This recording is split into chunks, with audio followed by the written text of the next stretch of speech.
오늘 함께 읽은 말씀은 누가복음 1장 26절로 38절 말씀입니다. 누가복음 1장 26절로 38절 말씀입니다.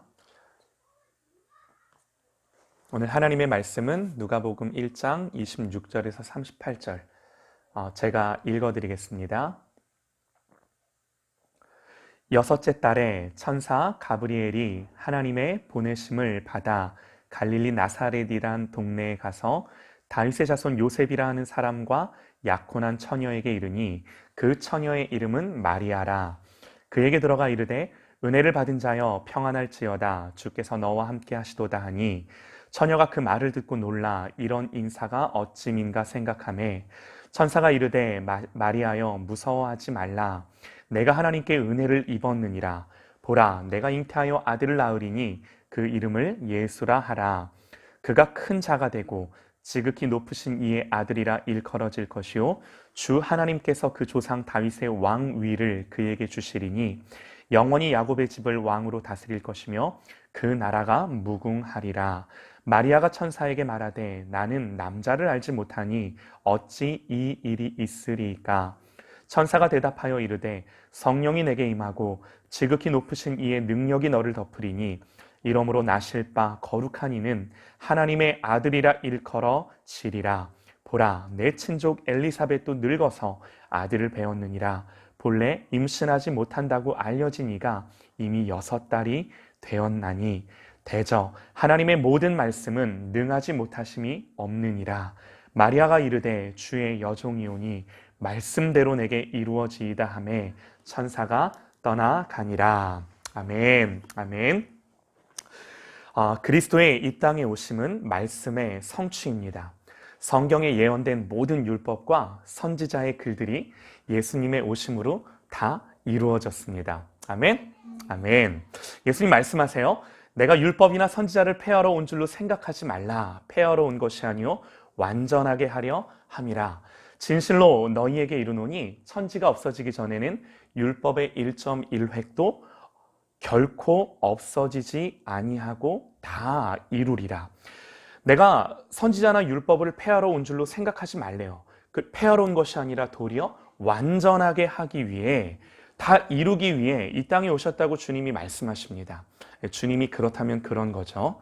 주님의 오심으로 구약의 모든 말씀이 이루어졌고 이제 곧 주님이 다시 오셔서 아직 남겨진 그 모든 말씀들을 이루실 것입니다. 우리의 믿음이 바로 이 말씀을 믿는 믿음이고 또한 우리의 소망이 여기에 있고 우리의 인생의 모든 방향이 여기에 있는 줄 믿으시기 바랍니다. 그래서 하나님은요, 당신의 말씀들을 반드시 이루시는데 우리가 분명히 알아야 될 게 있어요. 하나님은 예수님이 오시기 전 가브리엘 천사를 두 사람에게 보내어 말씀에 이 기록된 대로 이루어질 것을 그들에게 미리 알려주시는데요. 한 사람은 요한의 아버지 사가랴입니다. 그리고 또 한 사람은 마리아죠. 어느 날 천사가 제사장이었던 사가랴에게 나타나 내 아내 엘리사벳이 내게 아들을 낳아주리니 그 이름을 요한이라 하라 그럽니다. 말라기서 말씀을 보면 내가 내 사자를 보내리니 그가 내 앞에서 길을 준비할 것이요 기록하는데 이 말씀이 요한을 통해 이루어질 것을 그의 부모에게 미리 알려주신 거죠. 이렇게 천사가 요한의 아버지 사가랴에게 네 아내 엘리사벳이 너에게 아들을 낳아줄 것이다 이렇게 말을 하자 그 말을 듣고 그때 사가랴가 대답하기를 내가 이것을 어떻게 알리요?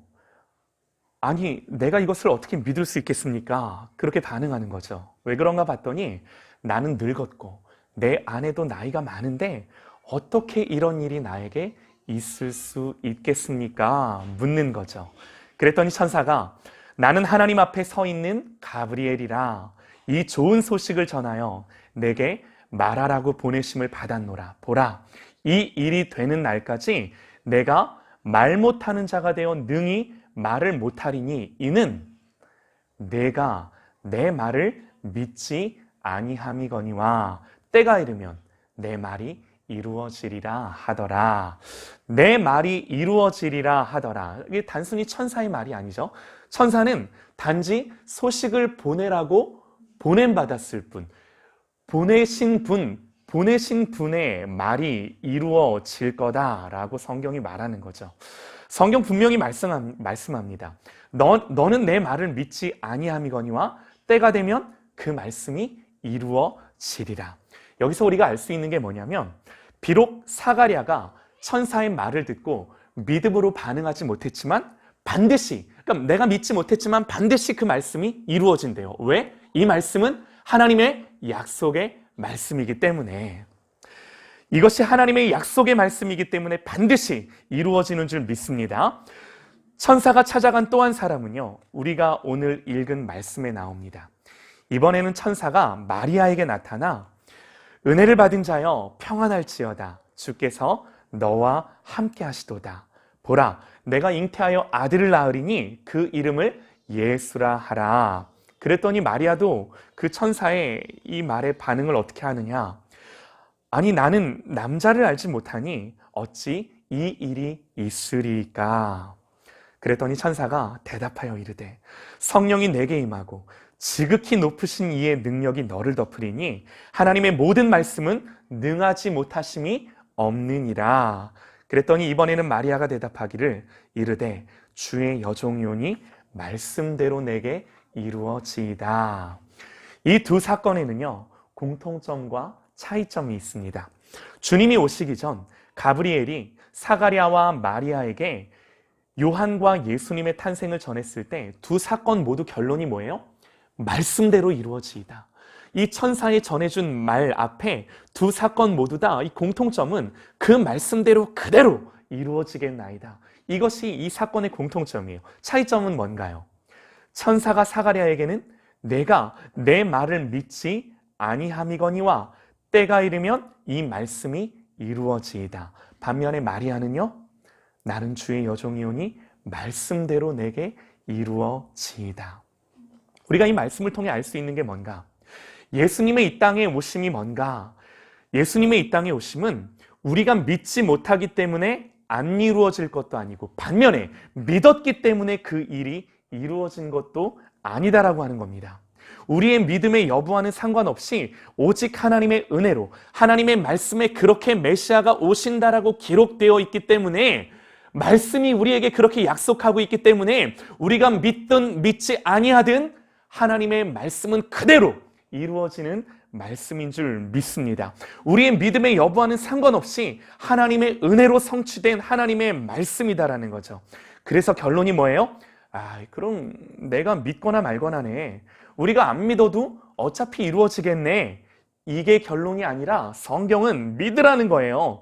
우리의 연약함, 설령 연약한 믿음이라 할지라도 나의 어떤 상태나 조건에 관계없이 하나님이 말씀하셨다면, 하나님의 말씀이기에 능력이 많으신 하나님이 그 말씀을 이루시기 때문에 흔들리지 말고 그 말씀을 믿으라는 겁니다. 할렐루야. 아멘. 우리가 분명히 이런 사실을 전제하고 오늘 말씀을 보기 원하는데요. 우리가 뭐에 집중하기 원하냐면, 하나님이 하나님의 말씀을 이루시는데 우리의 어떤 조건에 상관없이 오직 하나님의 주권과 통치로 은혜로 이루시는데, 그럼에도 불구하고 예수님의 오심은 연약한 한 여인이었던 마리아를 통해서입니다. 그러니까 하나님이 하나님의 주권과 은혜로 하나님의 그 말씀들을 하나님이 이루시는데, 그럼에도 불구하고 그 말씀이 이루어지는 통로, 그 말씀이 누구를 통해 이 땅 가운데 풀어지고 그 말씀이 누구를 통해 이 땅 가운데 성취되는가? 연약한 한 여인이었던 마리아를 통해. 이게 우리에게 베푸신 은혜이고 기적인 거죠. 26절 말씀부터 보면 천사 가브리엘이 하나님의 보내심을 받아 갈릴리 나사렛이란 동네에 가서, 성경의 표현이 참 재미있습니다. 성경은 그냥 나사렛에 가서 해도 되는데 굳이 갈릴리 나사렛이란 동네에 가서 이렇게 표현을 해요. 이렇게 기록한 것은요, 의도가 있습니다. 그 당시 갈릴리가 어떤 곳인가?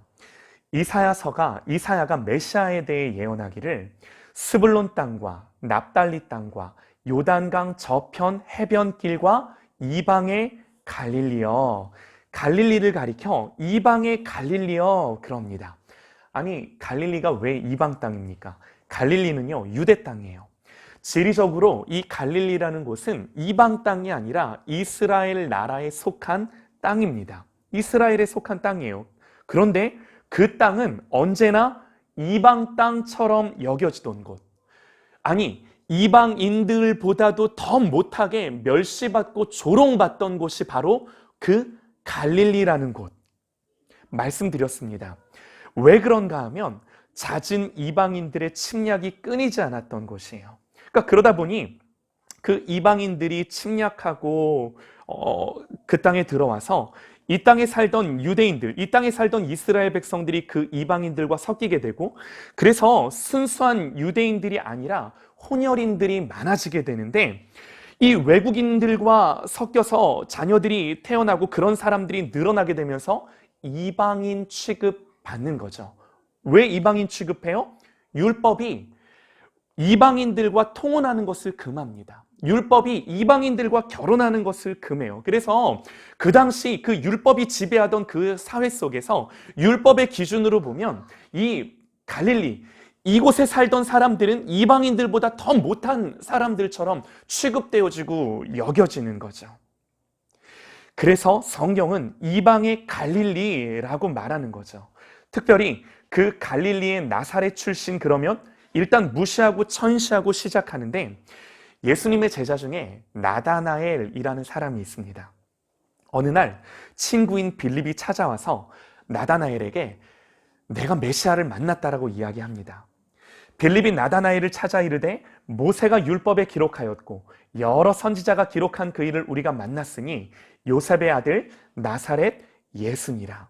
그랬더니 나다나엘이 하는 말이, 나다나엘이 이르되 나사렛에서 무슨 선한 것이 날 수 있느냐. 그러니까 나다나엘이 이렇게 말한 것에는 이런 배경들이 깔려 있는 거죠.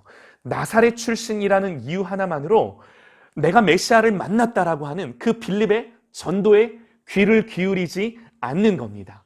갈릴리 나사렛은 그런 동네였어요. 갈릴리 나사렛은 그런 마을이었어요.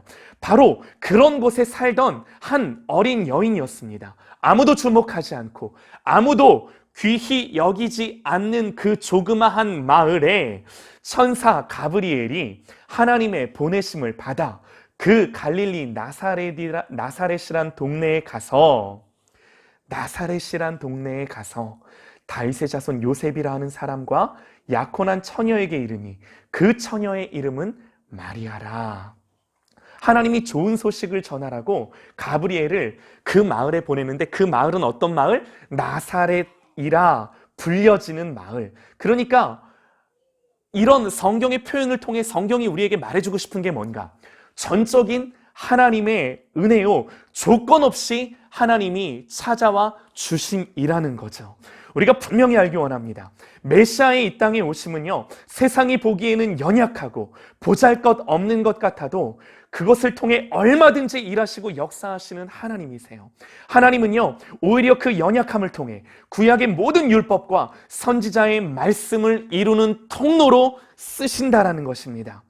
우리의 연약함이 하나님이 역사하시는 이유라고 볼 수는 없지만, 우리의 연약함이 하나님의 그 모든 역사들을 이루시기에 전혀 문제가 되지 않는 것을 성경은 분명히 이 말씀들을 통해 우리에게 보여주고 있는 거죠. 이렇게 은혜를 베푸셔서 역사하시는 하나님의 방법은 마리아에게도 우리에게도 동일합니다. 그러니까 하나님이 우리를 통해서 일하실 때 어떻게 일하시는 하나님인가? 내가 가난해도, 내가 건강하지 못해도, 그야말로 나의 연약함과 나의 그 모든 미천함을 뚫고 임하시는 하나님의 은혜입니다. 그래서 하나님의 은혜입니다. 내 상황과 내 환경이 어떠하든, 아무리 연약하고 부족해도 하나님이 나에게 은혜 주시기로 작정하고 하나님이 나에게 은혜를 주시면 그 모든 것들 아무 관계없이 나에게 일하시고 역사하시는 하나님이심을 성경이 분명히 우리에게 가르쳐주고 있는 거죠. 성경은 그래서 이런 우리들, 믿는 우리들을 가리켜 고린도후서 6장에 기록하기를, 잘 한번 들어보세요. 세상이 보기에는 우리가 속이는 자 같으나 참되고 무명한 자 같으나 유명한 자요 죽은 자 같으나 보라 우리가 살아있고 징계를 받은 자 같으나 죽임을 당하지 아니하고 근심하는 자 같으나 항상 기뻐하고 가난한 자 같으나 많은 사람들을 부욕해 하고 아무것도 없는 자 같으나 모든 것을 가진 자로다. 할렐루야.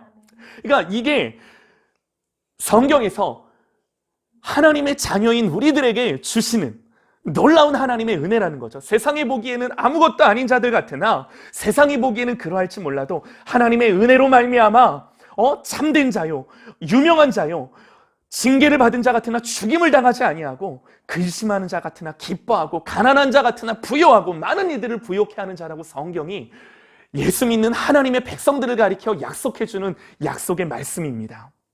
그래서 오늘 말씀 28절입니다.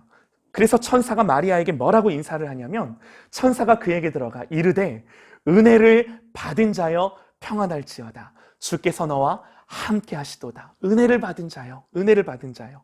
또 30절에도요. 천사가 이르되 마리아여 무서워하지 말라. 내가 하나님께 은혜를 입었느니라. 은혜를 입었느니라. 사랑하는 여러분, 우리의 삶 속에 오직 이 하나님의 은혜, 오직 이 하나님의 호의와 배려와 이 하나님이 나를 생각해 주심, 이 하나님의 은혜가 가득하기를 소망합니다. 왜 이 하나님의 은혜가 너무나 중요한가? 왜 그런가? 뭐 당연한 거죠. 당연한 거지만 이 왜 이렇게 은혜가 우리에게 중요한가? 우리 말씀을 통해 한 번만 더 짚고 넘어가면 노아의 시대, 하나님이 그 노아의 시대를 가리켜 내가 창조한 사람을 지면에서 쓸어버리겠다라고 말씀하셔요. 하나님이 그렇게 말씀하시는 그때에도 이 하나님의 진노 앞에서도 성경이 뭐라고 기록을 하느냐? 내가 지면에서 모든 사람들을 쓸어버리겠다라고 말씀하실 때 성경은 기록하기를 그러나 노아는 여호와께 은혜를 입었더라. 이렇게 진노 중에도 노아가 하나님께 은혜를 입는 거죠. 또 바벨론의 포로로 끌려간 다니엘, 이 다니엘이 왕이 주는 음식을 거절합니다. 거절할 때 왜 거절했나요? 다니엘이 왕이 주는 그 음식을 거절하면서 저기요 제가 배불러서요 도저히 못 먹겠습니다 이러고 거절했나요? 아니에요. 제가요 고기만 먹으면 소화가 안 돼서요 이러고 거절한 게 아닙니다. 이 다니엘이 왕이 주는 음식을 거절하는데 뭐라고 하면서 거절하느냐?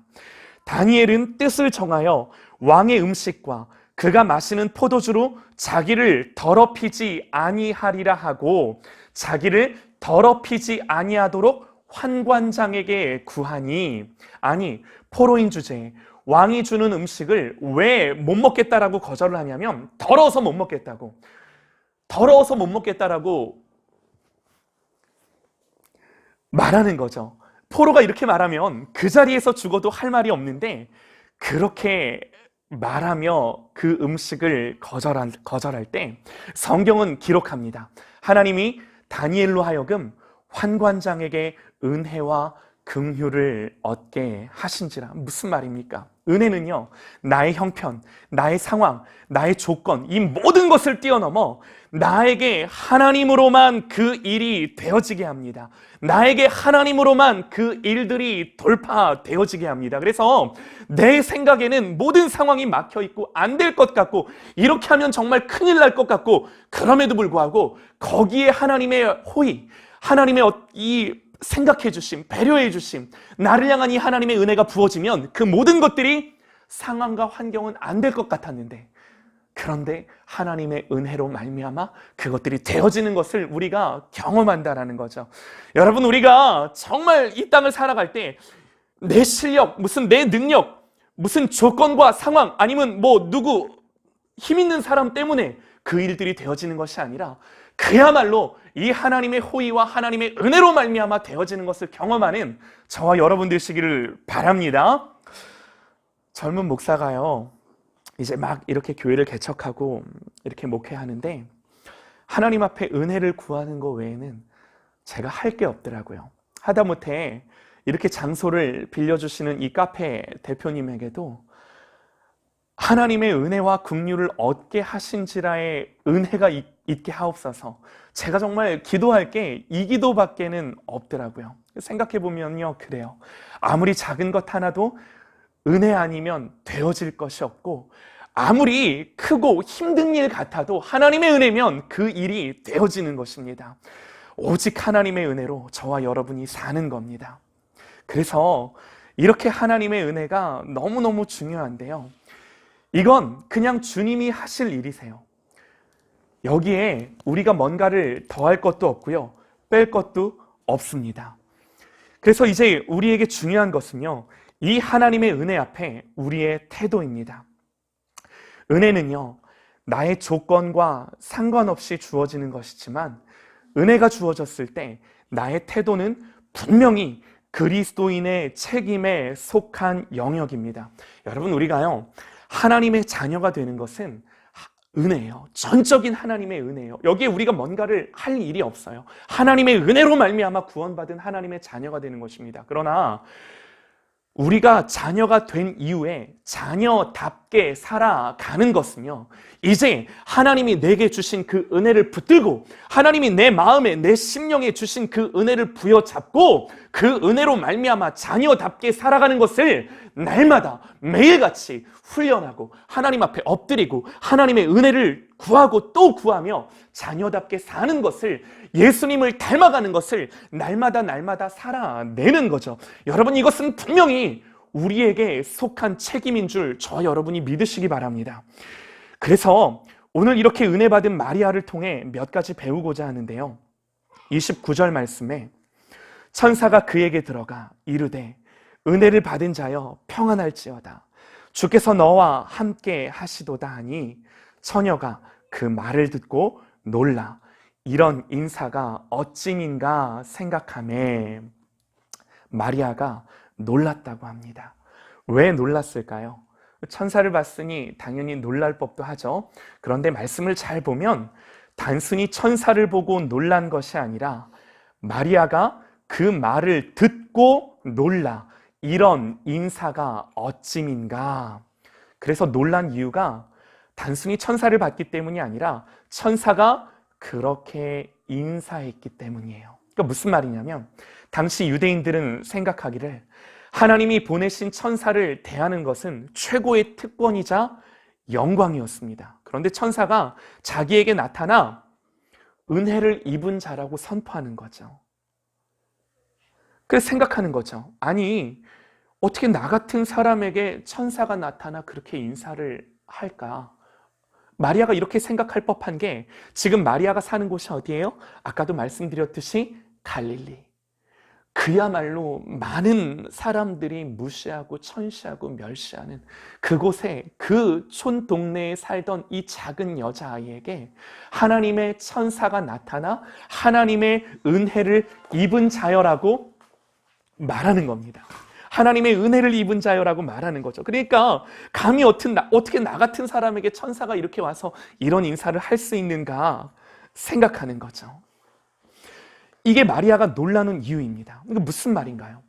천사가 그렇게 자기에게 와서 인사했을 때 자기를 낮춥니다. 그 은혜 앞에 자기를 낮춥니다. 이런 겸손이 더 분명하게 나타나는 것이 38절입니다.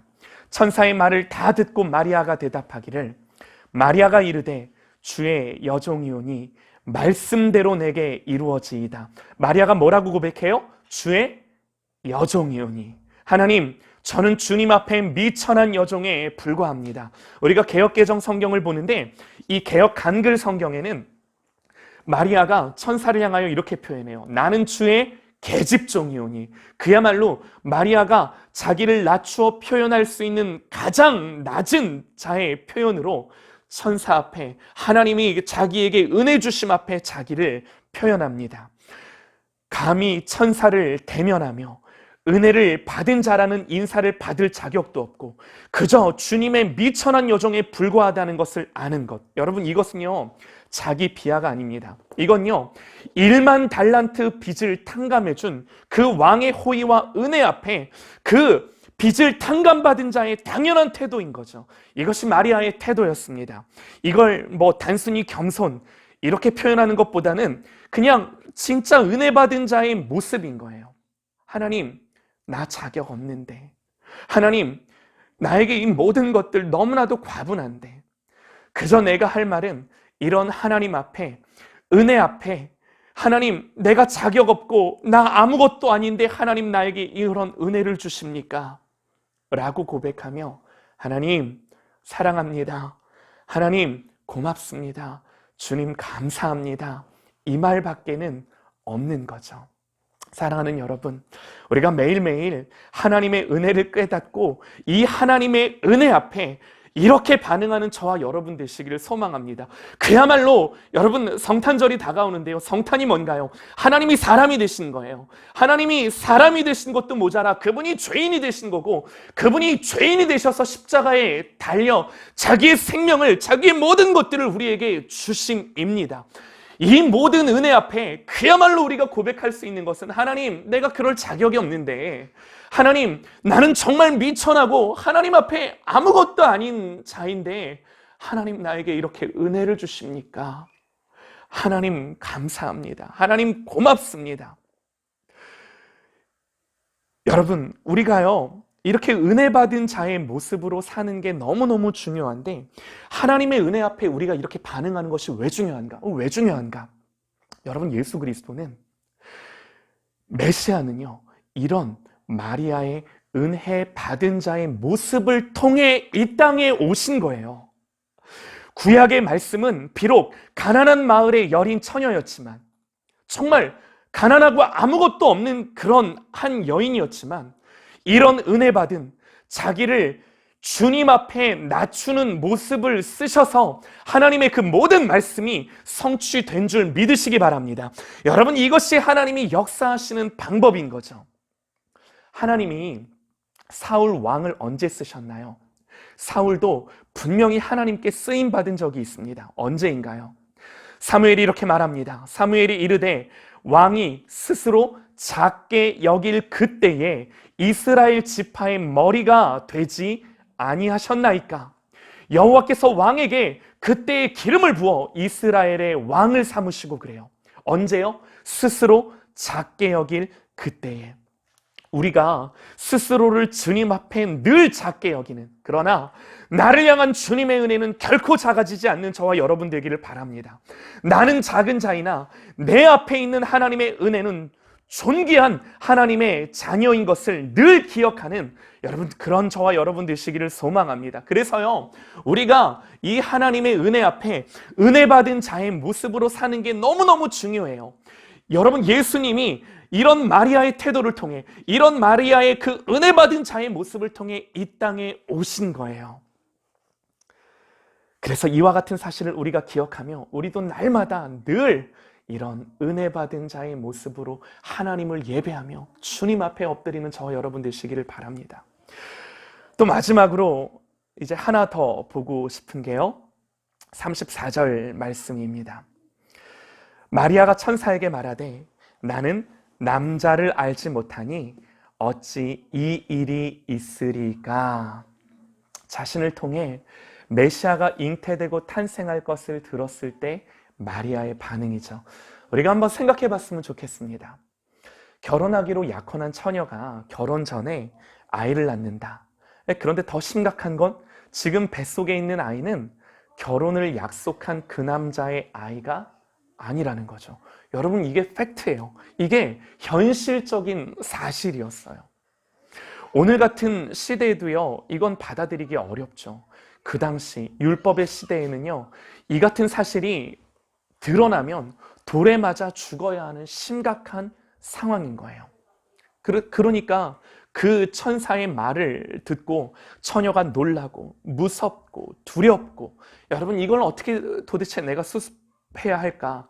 이걸 어떻게 나의 그 정혼한 남자에게 말해야 할까? 도저히 인간적으로는 그 어느 것 하나 이와 같은 사실, 이와 같은 것 앞에 감당할 수 있는 어떤 그런 상황이 아닌 거죠. 그래서 두려워하며 천사에게 나는 남자를 알지 못하니 어찌 이런 일이 내게 있으리까? 천사는요, 35절부터 이 일에 대해 설명합니다. 천사가 대답하여 이르되 성령이 내게 임하고 지극히 높으신 이의 능력이 너를 덮으리니 이러므로 나실 바 거룩한 이는 하나님의 아들이라 일컬어지리라. 우리가 주목하고 싶은 한 단어가 있는데, 천사가 대답하여 이르되 성령이 내게 임하고 지극히 높으신 이의 능력이 너를 덮으리니. 덮는다. 여러분, 이 덮는다라는 표현을 우리가 자주 쓰는 말로 좀 바꿔 표현할 수 있을 것 같은데요, 이 덮는다라는 표현을 우리는 어떤 말로 좀 바꿀 수 있을까요? 우리가 예배할 때마다 이것을 위해 우리는 기도합니다. 이 덮는다라는 표현을 우리는 하나님의 임재라는 말로 바꿔 표현할 수 있을 것 같아요. 우리가 예배할 때마다 하나님 임재하여 주옵소서, 하나님 이 자리에 계셔 주시옵소서, 이게 이 덮는다라는 표현이에요. 하나님의 임하심, 하나님의 덮어주심. 그래서 이 예배하는 게 너무나 중요해요. 예배 가운데 이 하나님의 임재를 경험하는 게 너무나 중요해요. 마리아가 이 천사의 말을 듣고 이 하나님의 덮어주심, 이것이 바로 우리가 예배 때마다 사모하는 하나님의 임재입니다. 이 마리아를 덮어주시는 거야. 이 마리아에게 임하시는 거예요. 그러면서 말씀합니다. 보라, 내 친족 엘리사벳도 늙어서 아들을 배었느니라.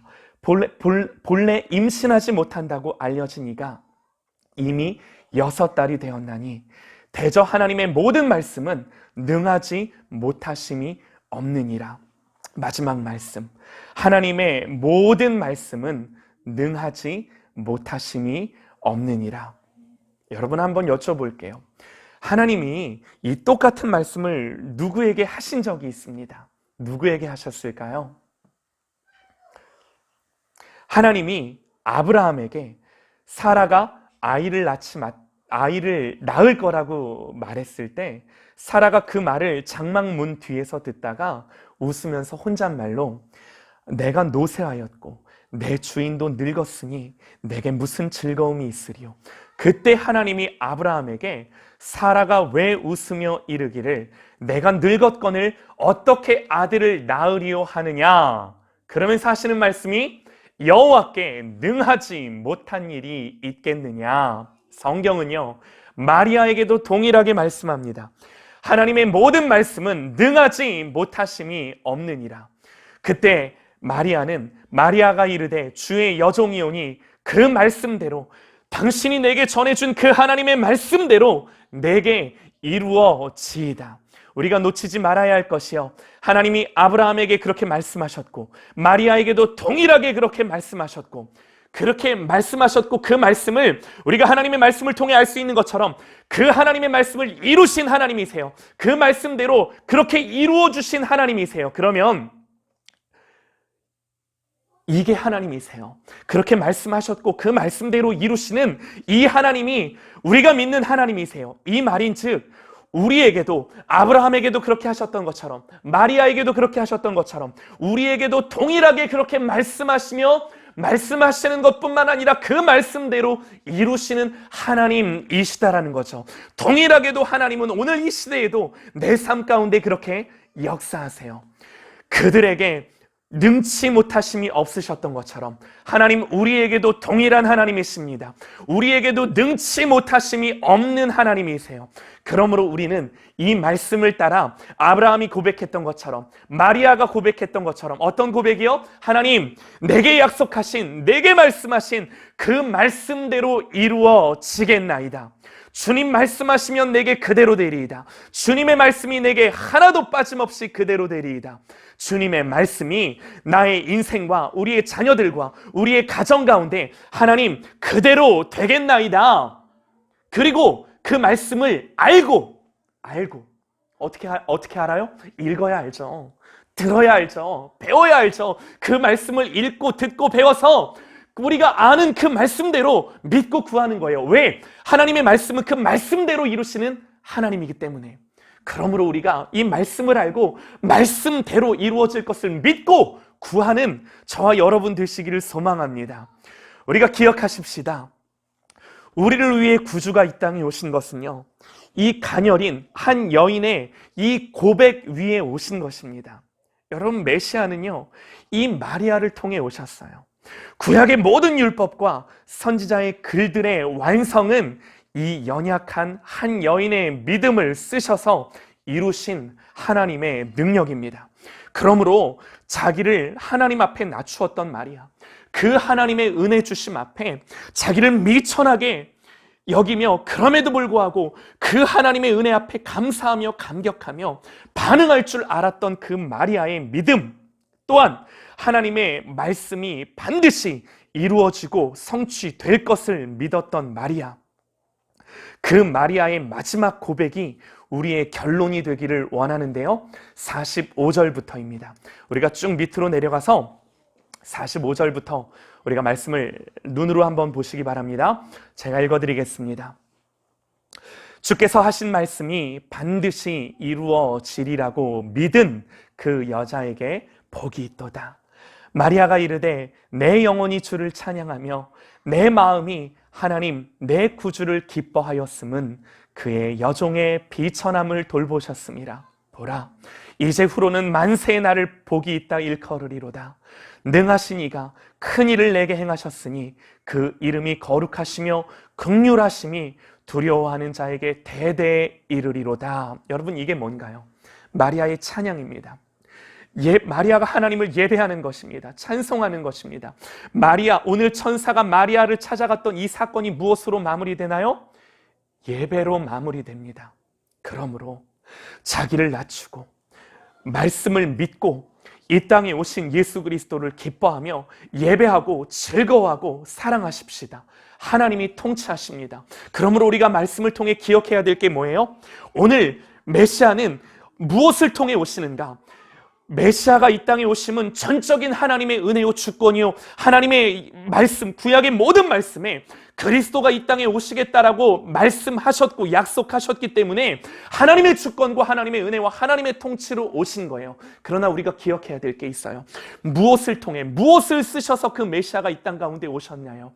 한 여인입니다. 그 한 여인의 믿음을 통해서입니다.